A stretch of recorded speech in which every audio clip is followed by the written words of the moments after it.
Génesis capítulo 16, vamos a leer los versículos 1 y 2. El Dios que me ve el título de esta pequeña meditación. Génesis capítulo 16, versículos 1 y 2. Amén. Amén.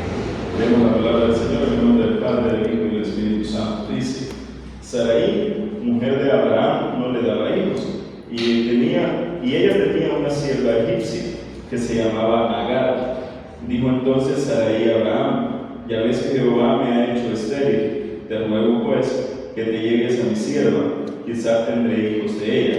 Y atendió Abraham al ruego de Sarai. Se puede sentar. No sé si a usted le ha pasado, creo que a todos nos ha pasado en algún momento de nuestra vida, nos hemos sentido como que no le importamos a nadie. Y eso es algo bien normal, bien común, que a veces estamos en la casa y tal vez usted puede decir: no, a mí no, pero le voy a poner el ejemplo y usted me dice, no me dice, no me va a decir, usted piense ahí si le ha pasado alguna vez. Pero hablo a veces de que nosotros como padres, como papás, hombres, a veces trabajamos todo el día, llegamos a la casa y sentimos que no se nos reconoce tal vez el esfuerzo que nosotros estamos haciendo. A veces trabajamos, en mi caso me voy varios días de la casa y a veces sentimos como que si nadie valora lo que estamos haciendo. En el caso de las mujeres, tal vez se quedan en su casa haciendo todos los oficios de la casa, cuidando que no se maten los niños entre ellos, pero que no se tiren de un barranco. Y cuando llega el esposo le dice: vos nada has hecho, y siente que nadie valora tal vez el esfuerzo que hace día con día. O del joven que tal vez está en su casa y solo ve que los papás hablan, platican y a él no le ponen mucha atención, o tal vez sí le ponen atención, pero solo del diente al labio, y que a veces las decisiones más importantes que a veces afectan a los jóvenes no los toman en cuenta. A veces nos sentimos en la vida así, nos sentimos como que si todo lo que nos pasa no hay nadie que nos entienda o no hay nadie que pueda sentir lo que nosotros sentimos. Pensamos de que nadie nos pone atención, por decirlo de alguna forma. No sé si a usted le ha pasado, pero a mí sí me ha pasado. A veces vivimos de esa forma. Y hoy quiero hablarles nada más de 3 historias de gente que se sentía así. Y es que nos suele pasar.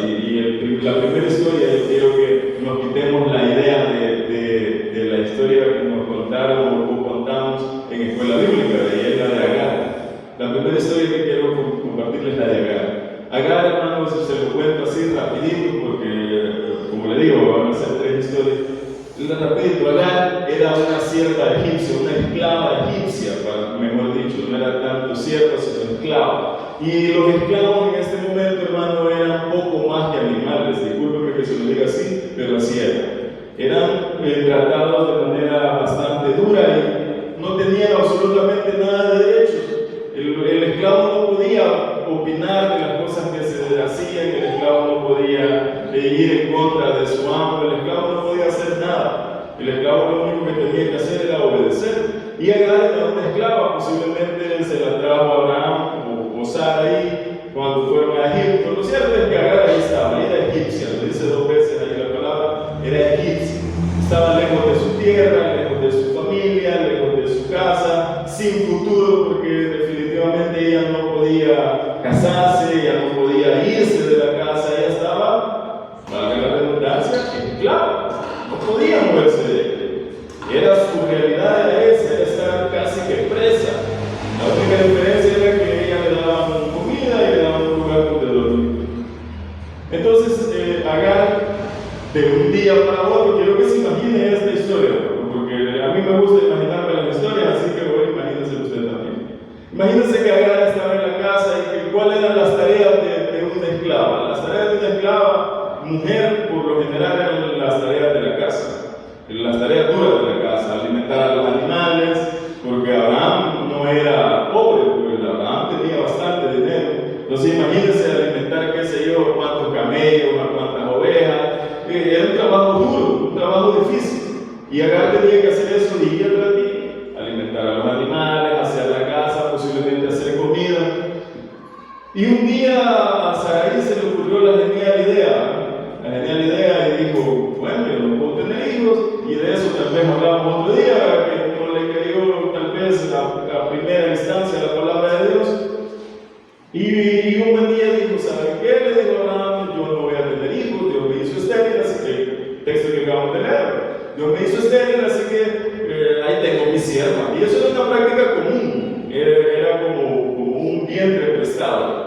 La mujer, la esclava, lo único que tenía que hacer era obviamente meterse con el amo, y cuando, y le explico así rapidito, lo que hacía era la ama de la casa, la dueña del hogar, lo que hacía era, como antes no había hospital, lo atendía las parteras, entonces se sentaban, se acostaban a la par de la muchacha que estaba dando a luz, y todo lo que hacía la que estaba dando a luz, lo hacía la otra.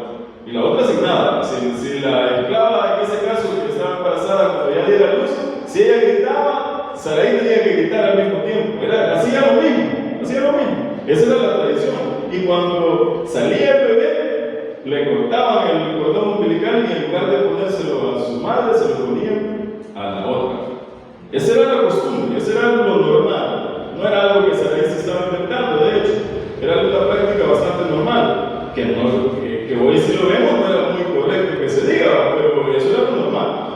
Entonces, imagínense la escena, y quiero que si usted, las que son mujeres quizás entenderán mejor que nosotros de hombres, imagínense 9 meses en el vientre de la madre, todo lo que tal vez la madre sufre en esos 9 meses, se le mueve el niño, y las mamás le toman cariño al bebé desde antes que nazca, porque ahí se pone que van a ser pichichín, y tiernito, y todo bien contento, todo es amor y felicidad cuando la mujer está embarazada.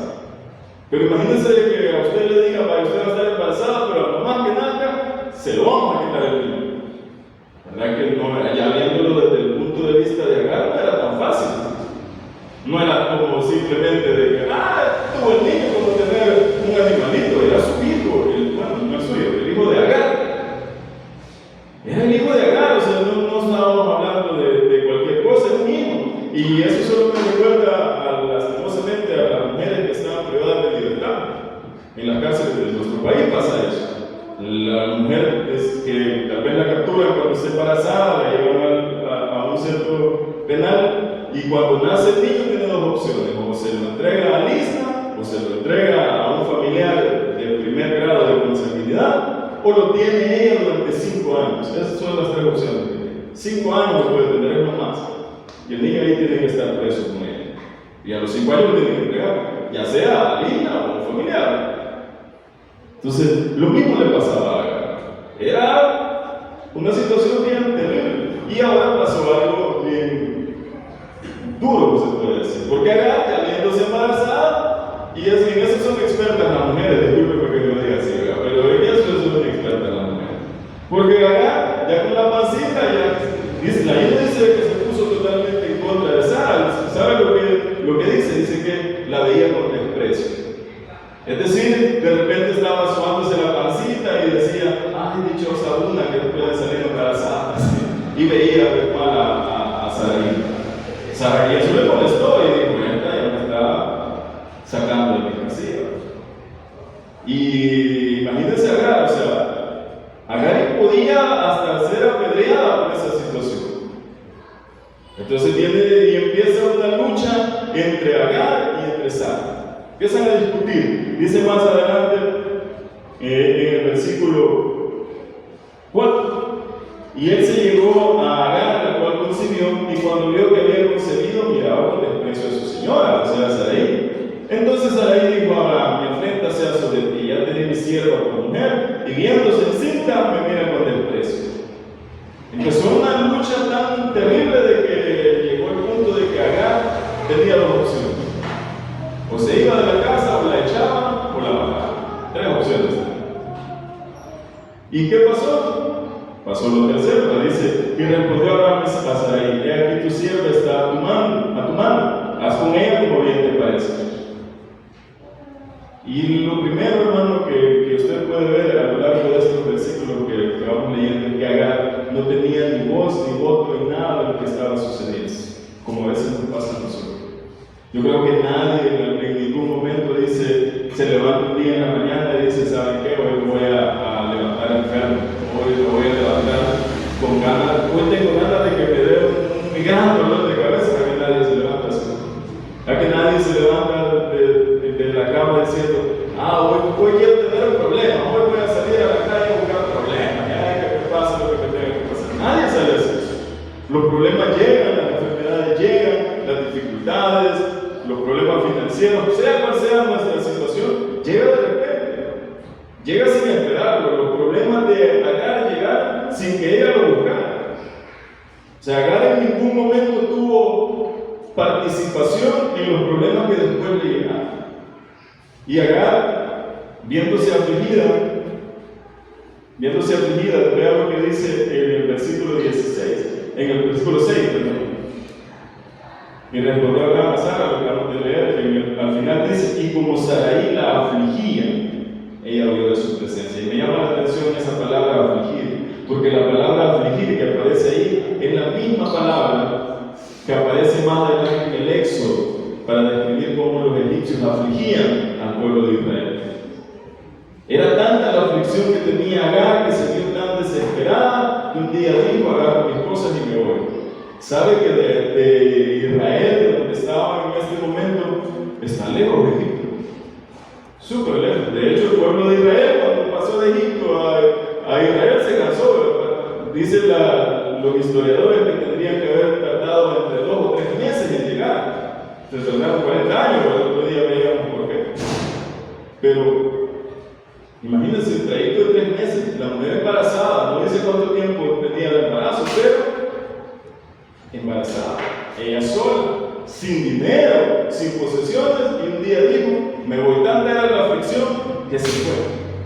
Hay momentos, y no sé si usted ha visto algún video, son muy famosos esos videos cuando hay algún incendio, o por ejemplo cuando pasó la tragedia de las Torres Gemelas en Estados Unidos, el edificio incendiándose, ya a punto de caer. ¿Y qué hace la gente al verse en esa desesperación? Se tiran. Y abajo no hay colchón. Se tiran porque ya es tanta la desesperación que prefieren, qué sé yo, que ellos quizás piensan que les va a tirar ahí para abajo. Es tanta la aflicción que ellos no piensan qué va a pasar, pero quieren huir del fuego. Y eso mismo le pasó a Agar, y eso mismo nos pasa a veces a nosotros. Es tanta la aflicción que a veces tenemos, es tanto la desesperación por los problemas, por las dificultades que a veces llegan, que a veces nos vamos. Nos vamos de la iglesia, nos vamos de la casa, nos vamos de donde sea. Tanta la aflicción que podemos tener que nos puede llevar a tomar decisiones tal vez equivocadas. Agar dijo, bueno, me voy. ¿Y qué pasó? Y aquí es el punto al que queríamos llegar. Dice en el versículo 7, y la halló el ángel de Jehová.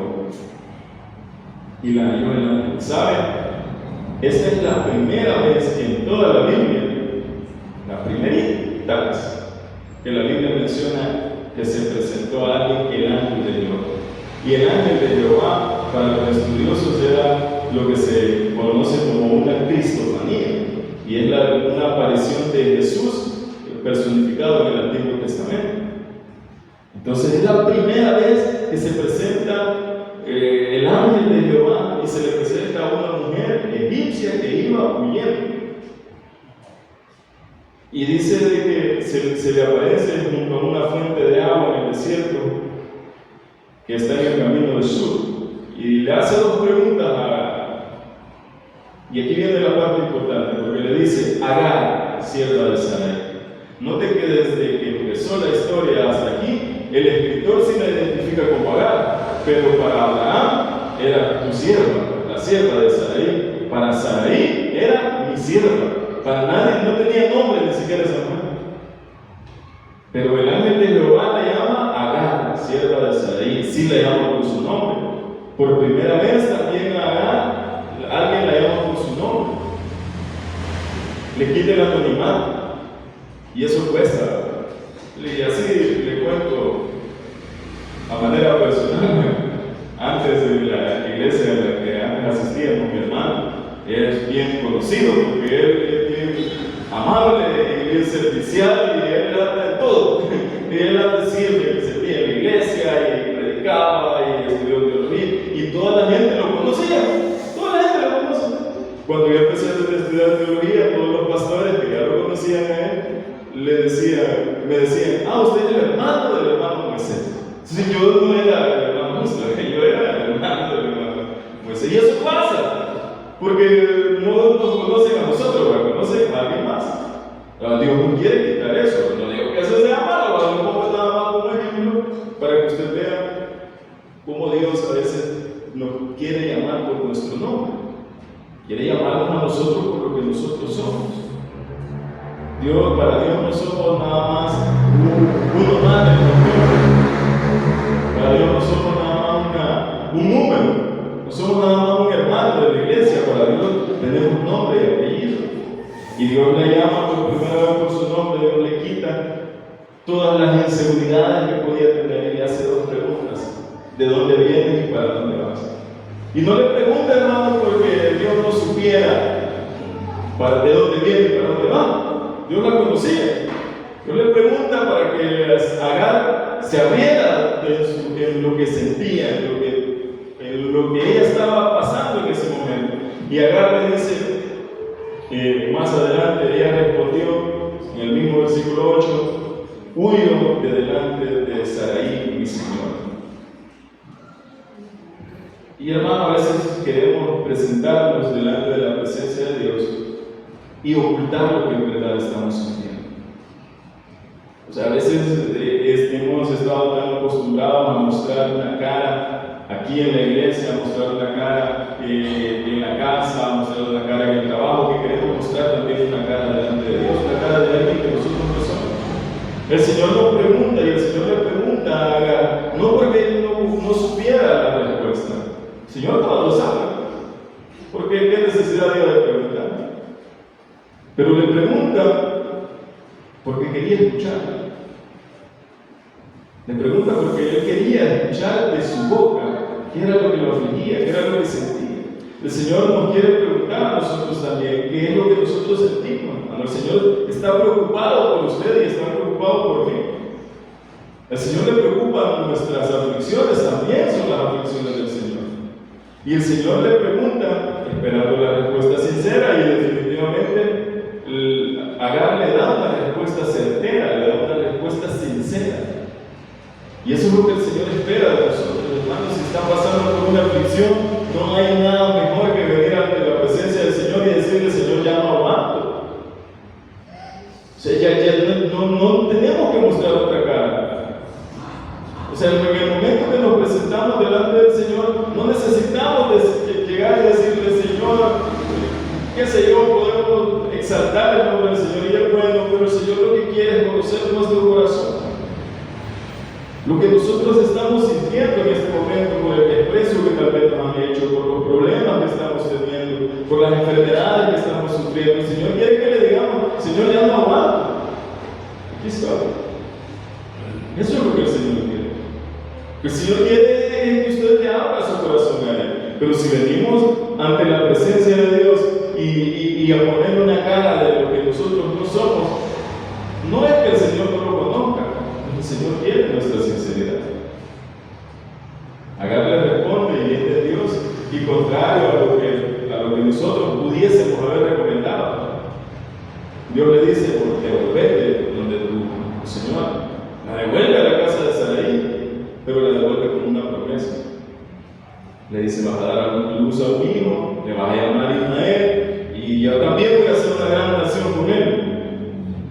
Y ahora, al final, el versículo 13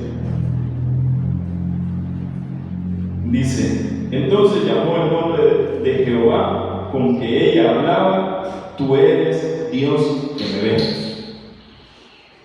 Hermano, a lo largo de la historia de la Biblia, Dios se apareció a un montón de gente. Se le apareció a Adán desde Adán, se le apareció a Adán, a Abraham, a Moisés, se le presentó a un montón de personas, a los profetas, y todos ellos, cuando tenían un encuentro con Dios, le ponían un nombre al lugar donde habían tenido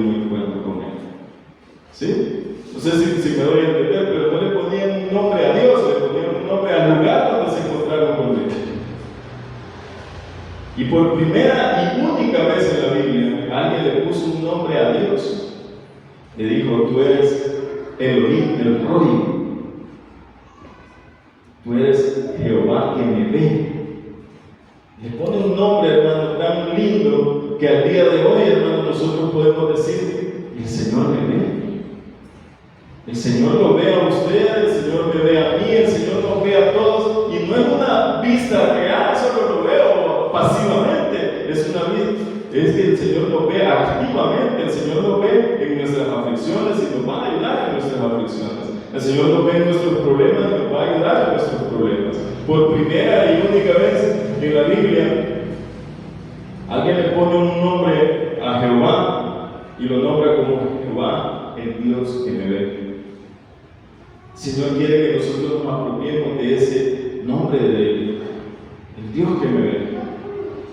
Porque a veces pensamos que Dios ha apartado su vista de nosotros. Y eso pasa cuando estamos pasando por dificultades, por enfermedades, por problemas. Pasa que a veces sentimos que Dios no nos ve. Pasa que sentimos que nuestra angustia es tan grande que creemos que Dios no tiene el cuidado de nosotros, cuando el Señor tiene el cuidado, pero hasta de lo último, de lo más mínimo el Señor tiene cuidado.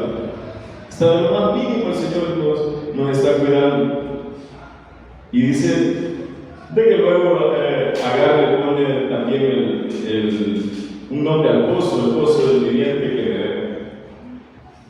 Y ahora, hermano, no sé por lo que usted podrá estar pasando, no sé la dificultad que usted puede estar teniendo, no sé cuál es esa situación, pero el Señor sí la conoce, porque yo no lo he visto, pero el Señor sí es el Señor que lo ve.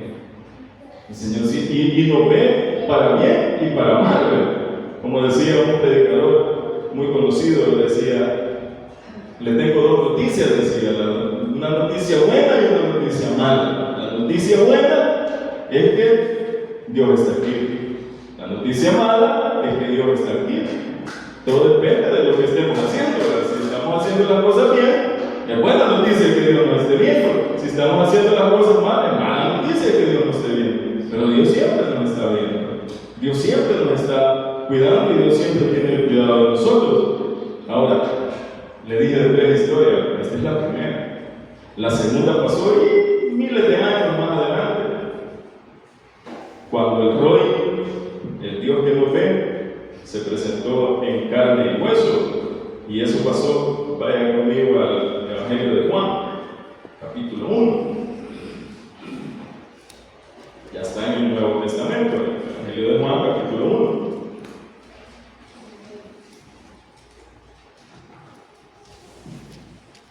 Dice en el versículo 45, se lo cuento antes rapidito. Jesús ya empezaba a llamar a sus primeros discípulos y entre ellos había llamado a Felipe. Entonces viene Felipe y se va para donde un tal Natanael, y vea lo que le dice en el versículo 45. Felipe halló a Natanael y le dijo: hemos hallado a aquel de quien escribió Moisés en la ley, así como los profetas, a Jesús, el hijo de José de Nazaret. Natanael le dijo: ¿de Nazaret puede salir algo bueno? Le dijo Felipe: ven y ven. Cuando Jesús vio a Natanael que se acercaba, dijo de él: he aquí un verdadero israelita en quien no hay engaño. Y dijo Natanael: ¿de dónde me conoces? Respondió Jesús y le dijo: antes que Felipe te llamara, cuando estabas debajo de la higuera, te vi. Respondió Natanael y le dijo: Rabí, tú eres el Hijo de Dios, tú eres el Rey de Israel. Respondió Jesús y le dijo: porque te vi debajo de la higuera, ¿crees? Cosas mayores que esta verás. Y le dijo: de cierto os digo, de aquí en adelante veréis el cielo abierto y a los ángeles de Dios que suben y descienden sobre el Hijo del Hombre. Hermano, Natanael era un estudioso, muy probablemente un estudioso de la Torá, de la Sagrada Escritura, para lo que hoy conocemos como el Antiguo Testamento. Y cuando Felipe le dice de que había encontrado al Mesías, nada bueno puede salir de Nazaret, así como dicen de nosotros, nada bueno sale de Cuba. Y le dice, no, eso no es posible. Así que Felipe no le da mayor explicación, simplemente suelta la jaula y le dice, vení a ver y vos comprobarlo. Si no es así, pues bien, si es así, ya te vas a dar cuenta. Como quien dice, ya vas a ver, tranquilo. Y se va, y cuando Jesús se lo encuentra, no le recrimina, no le dice, vos porque andas diciendo que de aquí no sale nada bueno, ¿verdad? No se exalta, no le dice nada, simplemente le dice, ahí hay un verdadero israelita, en quien no hay engaño. Porque Natanael era muy probablemente un gran estudioso de la palabra de la Torah, entonces no había cómo engañarlo, y le dice, ¿cómo que me conoces? Y ahí viene la declaración más bonita, cuando estaba debajo de la higuera, para los antiguos israelitas estar debajo de una higuera, o se iban a estar debajo de una higuera por varios motivos, pero los principales eran para estudiar la Torah y para orar. Posiblemente Natanael estaba orando, clamando, pidiendo tal vez que no veía a un Mesías a un tiempo cercano. Posiblemente Natanael estaba contándole a Dios sus problemas, pero no sabemos qué estaba haciendo o qué estaba pensando Natanael en aquel momento debajo de la higuera. Lo cierto es que Jesús le dice que lo había visto ahí. Cuando nadie lo veía, Jesús lo había visto. Y Natanael queda tan sorprendido ante eso, de que Dios solo le declara, bueno, entonces sí, tú eres el Hijo de Dios, porque me viste en ese momento cuando nadie me veía. Natanael estuvo tan seguro de que Jesús era el Hijo de Dios, porque cuando nadie lo había visto, cuando los problemas quizás eran tan grandes, Natanael, allí estaba Jesús. Allí estaba Jesús. Y declara algo que creo que todos nosotros hemos declarado también de Jesús. Dice, Rabí, tú eres el Hijo de Dios, tú eres el Rey de Israel. Vemos de que el Señor tiene tanto cuidado de nosotros que a veces no necesita hacer los grandes milagros para que nosotros creamos en Él. No deberíamos esperar unos grandes milagros para creer en Dios. No deberíamos esperar esos grandes milagros para saber de que el Señor está con nosotros, para saber que el Señor está viendo con nosotros. Natanael pasó de ser un estudioso hombre común a ser un servidor de Jesús, un servidor del Rey. Pero como le dije de que le traía tres historias, la primera era la de Agar, la segunda era la de Natanael y la tercera me la va a completar el profesor, porque ya pasaron más de 2000 años y la tercera es la suya y la mía. Yo no sé cuál dificultad, porque yo no soy Dios, yo no soy el Dios que lo ve. Yo no sé qué dificultad está atravesando usted en este momento, no sé qué problema puede estar pasando en este momento. Lo cierto es que tenemos a un Dios que nos ve cuando estamos en nuestra casa, orando, llorando, quizá clamándole al Señor en lo secreto. El Señor lo ve. El Señor tiene el cuidado de nosotros. A manera personal, yo recuerdo uno de los momentos quizás en los que más hasta abajo quizás he estado, y fue allá por el 2020, en el tiempo que se estaba muriendo la gente del COVID. Y no sé usted cómo lo vivió, pero yo sí me afligí, hermano. Yo sentía ya bien feo, y más que mi querida hermana se nos fue para cuarentena y se la llevaron a ella, a toda mi familia, y solo yo quedé. Y hermano, yo me recuerdo un día, y a eso quería llegar. Yo recuerdo un día porque en mi trabajo me querían, y entonces me quedé aquí como un mes. Me recuerdo una noche estar en el patio de la casa, y yo decía, yo tenía fe, ¿verdad? Porque yo decía, te llaman a venir, pero quieras o no, a veces flaqueamos y uno dice, y si ya no lo vuelvo a ver, decía. Y me puse un poquito melancólico y decía, Señor, y si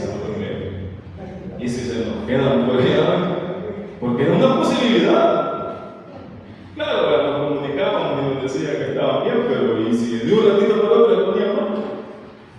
Y era un pesar, era un sentimiento bien feo, hermano. Y lo único que podía clamar y pedirle al Señor era: Señor, aquí está. Y más que en las iglesias estaban abiertas para decir: vamos a ir a orar a la iglesia. Era solo uno, y digo, pero en ese momento creo que se dio la mayor cercanía del pueblo de Dios para con Dios. Allí quizás demostramos verdaderamente la cercanía que podíamos tener con Dios, porque ya no había templo abierto. No podíamos decir: vamos a orar con los hermanos, vamos a buscar fortaleza con un hermano, vamos a ir a escuchar la palabra que tal vez el pastor pueda darnos como consuelo, como ayuda, porque eso nos ayuda. Si no, no viniéramos. Venimos a la iglesia para sentir la hermandad, venimos a la iglesia para sentir la comunión de hermanos. Y en ese momento no existía nada de eso. En ese momento solo era Dios y nosotros. Y yo recuerdo que solo me ofrecí por primera vez a lavar los trastes en la casa, y estaba ahí en la gran pila así que tenemos en la casa, y estaba lavando los trastes allí. Y me gustaba ir a lavar yo porque ahí podía llorar, porque si llegaba mi esposa o mis hijos no le tiraba agua así, y ellos ya no notaban que uno estaba mal. Me echaba jabón y ya decía que nada pasaba. Y yo no sé en qué momento usted ha sentido que el Señor tal vez, no que lo ha abandonado, sino que tal vez no vemos directamente la respuesta de Dios a nuestros problemas. Tal vez estamos pasando por enfermedad y en lugar de ir para mejor, vamos para peor. Tenemos problemas y en lugar de ir mejorando esos problemas, nos vamos hundiendo más en los problemas. Nos falta dinero y en vez de que llegue bendición, más deuda nos llega. No sé qué es lo que usted pueda estar pasando, y por eso le digo, la tercera parte, complétela usted solo, hermano. Sea cual sea la situación en la que usted esté pasando, sea cual sea la dificultad que usted esté teniendo, téngalo por seguro, hermano, que Dios lo está viendo. Dios lo está viendo, hermano. Dios tiene el control de todo. Y para terminar, quiero que busque en el libro que a mí me cuesta ya, hermano, Habacuc. Si lo haya usted primero, ahí me dice.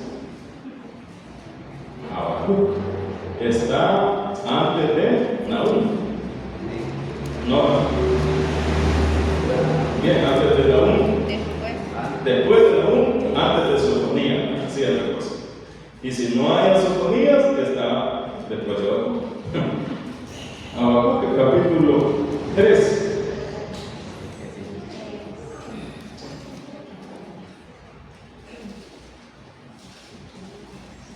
Habacuc, capítulo 3. Si lo tiene, lo lee, y si no, no se preocupe, yo lo voy a leer yo. Habacuc, capítulo 3, versículo 17. Vea qué lindo lo que dice.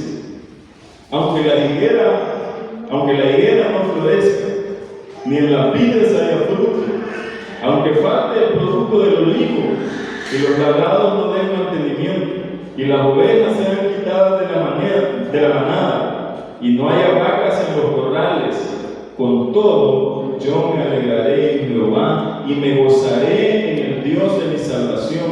Jehová el Señor es mi fortaleza, el cual hace mis pies como ciervas, y en las alturas me hace andar. Hermano, aunque no haya nada, dijo Habacuc, porque Habacuc estaba viviendo en un momento de desolación de Israel. Y se hacía preguntas y decía: Señor, ¿por qué tanta injusticia? ¿Por qué tanto problema con el pueblo? ¿Por qué tanta depravación en el pueblo? Y cuando Dios le responde, no le responde lo que él quiere. Cuando Dios le responde, le dice: voy a ocupar a los caldeos o a los babilonios para endurecer mi corazón. En lugar de recibir consuelo, Dios le dijo: pues, ¿sabes qué? Voy a ocupar a los babilonios para que se acabe el pueblo, para que de verdad me conozcan. Quedó con más preguntas Habacuc que respuestas, pero al final él entiende lo que el Señor quiere. Al final Habacuc lo que entiende es que dice: bueno, aunque no tenga fruto, aunque no haya vacas, yo le puedo decir, adaptémoslo a nuestra realidad. aunque no tengamos trabajo, aunque no tengamos un negocio, aunque no tengamos una familia, aunque no tengamos salud, aunque no tengamos dinero, aunque no tengamos nada, con todo, ¿qué dice el versículo? Con todo yo me alegraré en Jehová. No importa lo que esté pasando, hermano, el Señor que lo ve, ahí está y ahí le puede dar la salida. Y si no se la da, no importa, alégrese en el Señor. Si el Señor no le da la bendición, no importa tampoco. Porque el Señor sigue siendo Dios y el Señor lo sigue viendo y el Señor sigue siendo Dios. Porque, como dice el versículo 18, y quiero leerlo ya para terminar, con todo yo me alegraré en Jehová y me gozaré en el Dios de mi salvación. Jehová el Señor es mi fortaleza, el cual hace mis pies como de siervas y en mis alturas me hace andar. El Señor bendiga su palabra.